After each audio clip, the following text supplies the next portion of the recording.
بسم اللہ الرحمن الرحیم۔ السلام علیکم ورحمۃ اللہ وبرکاتہ۔ 60 سنہری احادیث۔ حدیث نمبر 10۔ قال رسول اللہ صلی اللہ علیہ وسلم من غشنا فلیس منا، من غشنا فلیس منا۔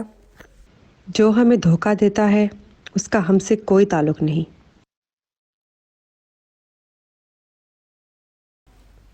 پیارے بچوں، کیا آپ کو پتہ ہے کہ دھوکہ دینا کیا ہے؟ دھوکہ یہ ہے کہ اپنے فائدے کے لیے دوسروں کو نقصان پہنچانا۔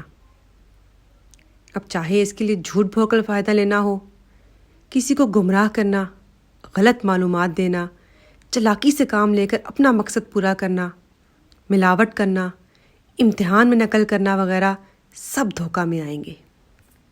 قرآن مجید میں سورہ یوسف میں سیدنا یعقوب علیہ السلام اپنے بیٹے سیدنا یوسف علیہ السلام کو دھوکہ کے بارے میں آگاہ کر رہے ہیں۔ سیدنا یعقوب علیہ السلام نے کہا، پیارے بیٹے، اپنے اس خواب کا ذکر اپنے بھائیوں سے نہ کرنا، ایسا نہ ہو کہ وہ تیرے ساتھ کوئی فریب کاری کرے۔ شیطان تو انسان کا کھلا دشمن ہے، یعنی دھوکہ دہی شیطان کی پیروی کرنے والا کرتا ہے۔ ایک مسلمان کے لیے جائز نہیں کہ وہ کسی بھی معاملے میں کسی کو دھوکہ دے۔ دھوکے کے نقصانات۔ سب سے پہلے تو دھوکہ دینے والے سے اللہ ناراض ہو جاتا ہے۔ اب اگر اللہ ناراض ہو گیا تو لازماً شیطان خوش ہوگا کہ اس نے وہ کام کروا لیا جو اللہ الغفور الرحیم کی ناراضگی کا سبب بنا۔ جب بھی دھوکہ کھانے والے کو پتہ چلے گا کہ اس کے ساتھ دھوکہ ہوا ہے تو تعلقات خراب ہوں گے۔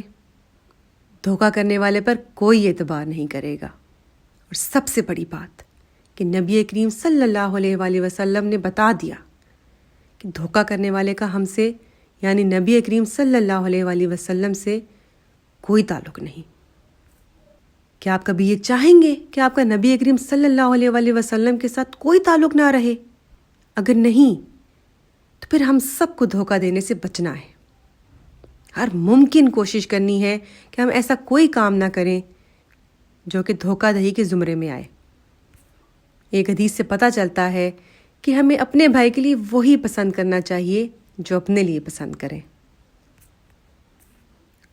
اب آپ ہی بتائیں، کیا ہمیں اچھا لگے گا کہ کوئی ہم سے پیسے تو پورے لے لے لیکن کم چاکلیٹ دے دے، یا خراب پھل دے دے، پتلا دودھ دے، یا امتحان میں نقل کر کے ہم سے زیادہ نمبر لے لے؟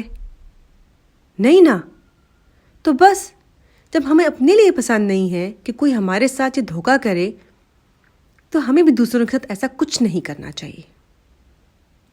چلیں اب سنیے ایک واقعہ کہ جس میں نبی کریم صلی اللہ علیہ وآلہ وسلم نے کیسے دھوکے کی وضاحت کی۔ ایک دفعہ نبی کریم صلی اللہ علیہ وآلہ وسلم ایک بازار میں جا رہے تھے کہ ایک غلے والے کے ڈھیر کے پاس سے گزرے۔ آپ صلی اللہ علیہ وآلہ وسلم نے اس کے غلے کے ڈھیر میں ہاتھ ڈالا تو اندر سے نمی محسوس کی۔ آپ صلی اللہ علیہ وآلہ وسلم نے غلے والے سے سوال کیا، اے غلے والے، یہ کیا ہے؟ اس نے عرض کی، اے اللہ کے رسول، اس پہ بارش پڑ گئی تھی۔ اس پر اللہ کے رسول صلی اللہ علیہ وآلہ وسلم نے فرمایا، تو تم نے اس کو اوپر کیوں نہیں رکھا تاکہ لوگ اسے دیکھ لیتے؟ پھر مزید فرمایا، جس نے دھوکہ کیا وہ مجھ سے نہیں، یعنی ان لوگوں میں سے نہیں جو نبی کریم صلی اللہ علیہ وآلہ وسلم سے وابستہ ہوں گے۔ پیارے بچوں، اس حدیث سے آپ نے کیا سبق سیکھا؟ عملی نکات۔ کبھی بھی کسی کو دھوکہ نہیں دینا۔ اگر کوئی چیز بیچنی ہے تو اس کی خامی بتا کر بیچنا ہے۔ جو اپنے لیے پسند کرے وہی اپنے بھائی کے لیے پسند کرنا ہے۔ اللہ سے دعا ہے کہ اللہ تعالیٰ مجیب الدعوات ہمیں نیکی پر چلنے کی توفیق دے۔